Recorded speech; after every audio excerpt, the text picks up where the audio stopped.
So, Honorable Speaker, myself together with my colleagues, we are hard pressed to participate in this sham process. So we shall leave you here to participate in your sham process, to process your bill, pretending that you are getting the input of the people of Uganda and take note. Thank you, Honorable Speaker. I will take my leave because I don't want to participate in this sham process. Thank you. Thank you. Have a blessed day. Caucus resolved to support the UPDF Amendment Bill as presented in Parliament by the Minister of Defence and Veterans Affairs.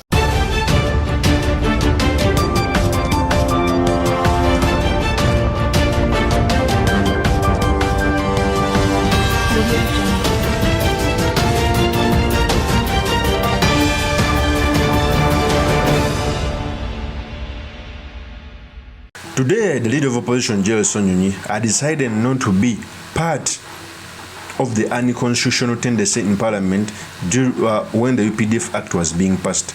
We all know the UPDF Act is a scam. Even there was not enough time to give a chance to different stakeholders to put their input. You clearly see that the regime is hell-bent on trying civilians in court. The court-martial lost traction when it started trying civilians. The court-martial lost its norm when it started to settle political scores. I keep on telling people that court-martial should generally be disciplinary.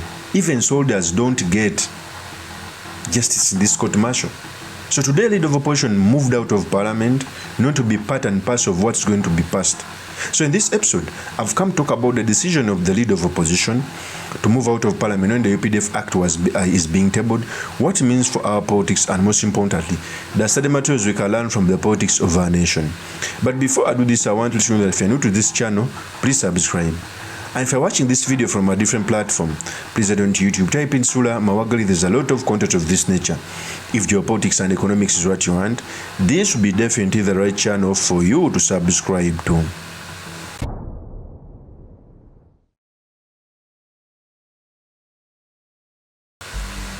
One, the leader of opposition, very many people are coming out to criticize him.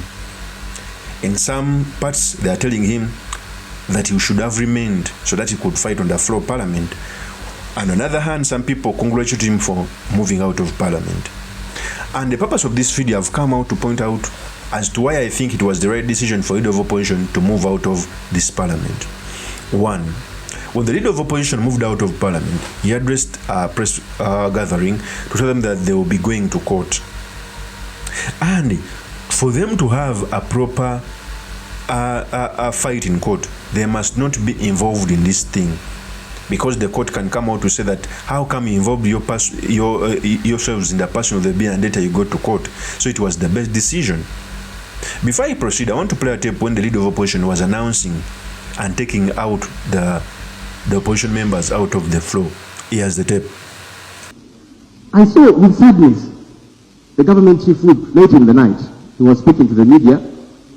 He said, we have met and concluded that this bill is going to be passed as is. That worried me because the government chief whip, who is our colleague here, knows that this bill, the UPDF Amendment Bill, was brought to this house by government. I had thought that as government chief whip, you would be interested in a bill that you have brought. I am raising it and building it, right, Honorable Speaker.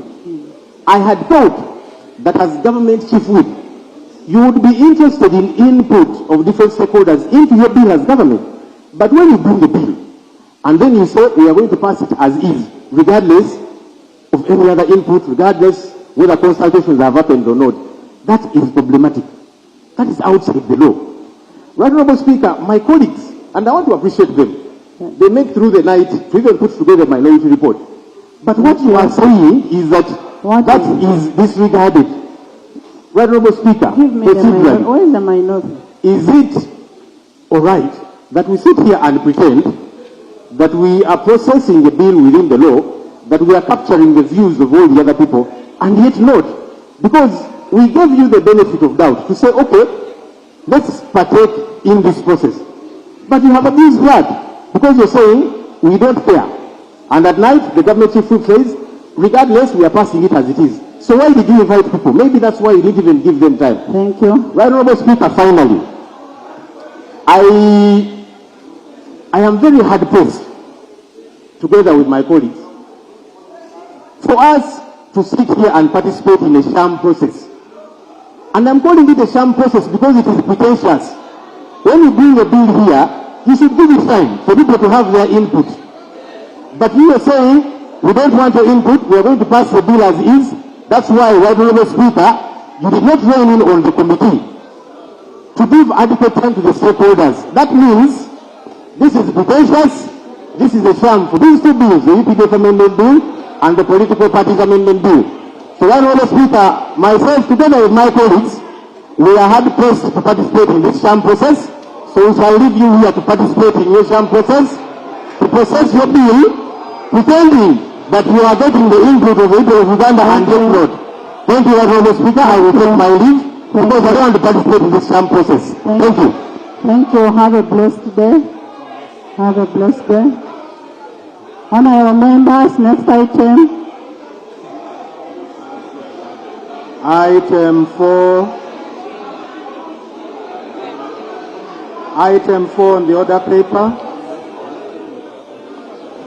Honorable members, you recall that is the leader of opposition, SSENYONYI. SSENYONYI is doing the right thing because in an independent court, this UPDF Act cannot hold any water. People were given limited time to put in their input, almost an hour before the committee started doing a report. The chief opposition whip came out to say that they are going to pass this bill as is. The caucus meeting held at State House Entebbe, the NRM Parliamentary Caucus passed 2 resolutions. Resolution number 1, the caucus resolved to support the UPDF Amendment Bill as presented in Parliament by the Minister of Defense and Veterans Affairs in fulfillment of the Supreme Court ruling on the same and following our earlier resolution on the same. The purpose of Parliament is to question the bill that is brought in Parliament, make some amendment. It can be either adding in or removing in.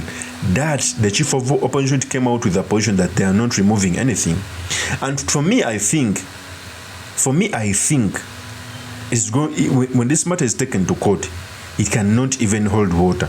My only concern is even our judicial system takes long to rule over these controversial bills. Remember that the first person who came out to report that the court martial was unconstitutional was Kabaziguruka. It did that, I think, in 2017.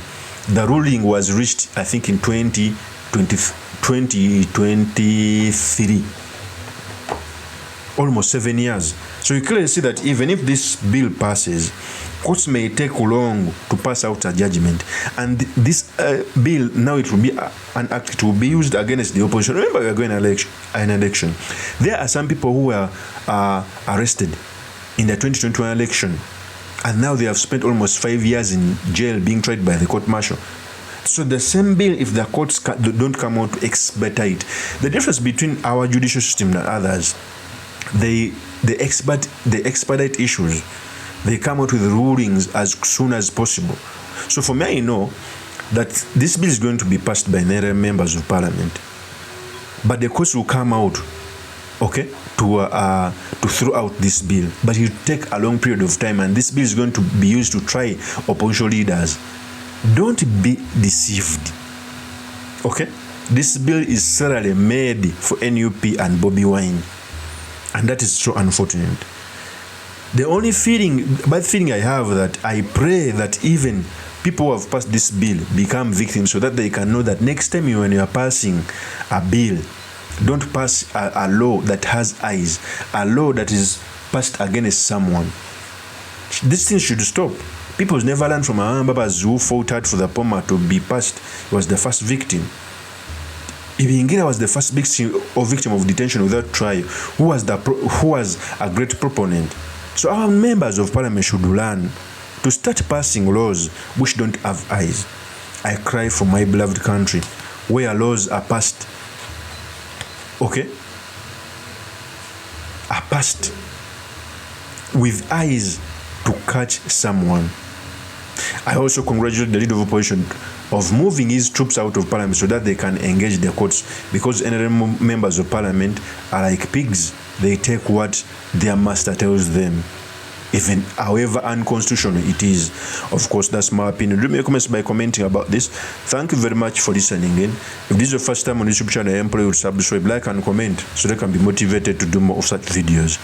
I'll see you on another one. Peace.